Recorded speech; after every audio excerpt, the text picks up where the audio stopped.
चुनाव आयोग इलेक्शन की घोषणा करता है चुनाव की तारीखों का, उससे पहले बीजेपी की आईटी सेल को पता होता है कि चुनाव कब होना है। तो ये बात तो है, जो कॉन्स्टिट्यूशनल इंस्टीट्यूशंस है उनको ईमानदारी से जो है चुनाव कराना चाहिए और अपने दायित्वों का निर्वहन करना चाहिए। राहुल जी का ये बयान अपने में दर्शाता है कि उन्होंने बिहार विधानसभा चुनाव में अपनी हार स्वीकार कर ली है।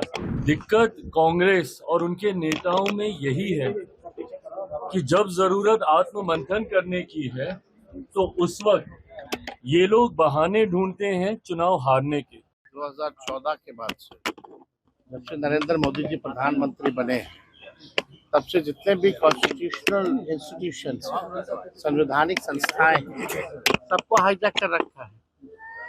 चुनाव आयोग इलेक्शन की घोषणा करता है चुनाव की तारीखों का, उससे पहले बीजेपी की आईटी सेल को पता होता है कि चुनाव कब होना है।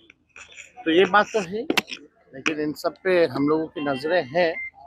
लेकिन इसमें तो जो कॉन्स्टिट्यूशनल इंस्टीट्यूशंस है उनको ईमानदारी से जो है चुनाव कराना चाहिए और अपने दायित्वों का निर्वहन करना चाहिए।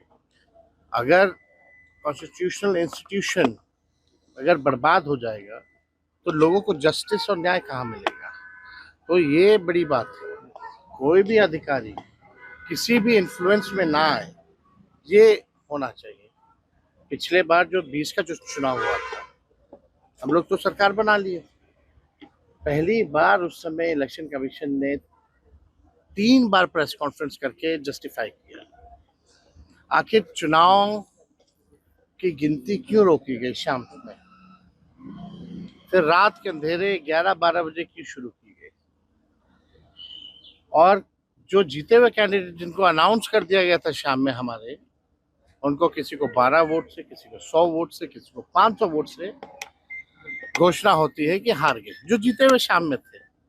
अनाउंस्ड ये कह के कि भाई अपडेट किया जा रहा है कंप्यूटर में। तो इस तरह की बातें तो हैं। साथ में सभी लोगों को सजग भी रहने की जरूरत है और देश की जनता ये मानती है कि जितने इंस्टीट्यूशंस हैं अब बीजेपी का एक प्रकोष्ठ के रूप में पार्टी का काम कर रही है। तो राहुल जी का ये बयान अपने में दर्शाता है कि उन्होंने बिहार विधानसभा चुनाव में अपनी हार स्वीकार कर ली है।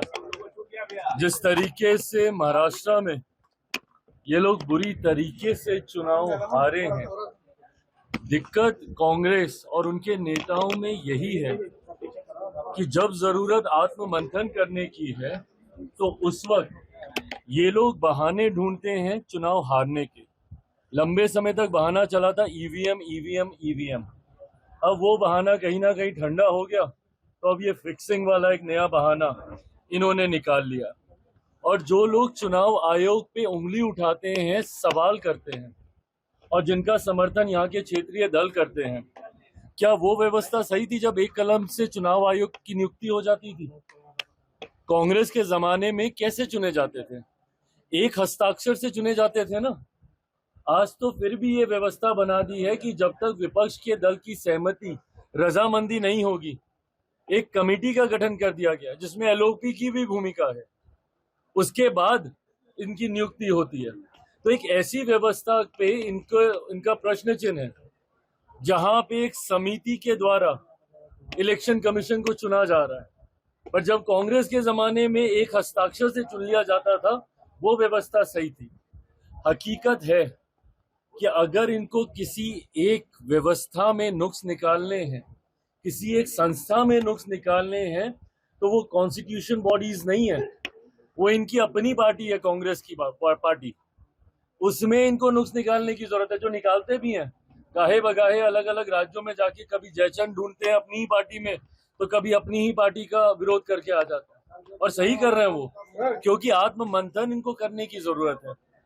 और आत्ममंथन नहीं करने की वजह से हर बार हार का ठीकरा, कभी चुनाव आयोग पे थोपना, कभी किसी फिक्सिंग पे थोपना, कभी ये बोलना कि भैया ईवीएम खराब है, ये अपने में दर्शाता है कि इन्होंने बिहार में भी हार मान ली है। परिणामों के बाद की हार का ठीकरा पहले से ही किस में फोड़ा जाए, उसकी भूमिका राहुल जी और इनके तमाम गठबंधन के दल बना रहे हैं। और बिहार के बाद आसाम, बंगाल, तमाम राज्य ये लोग हारने जा रहे हैं।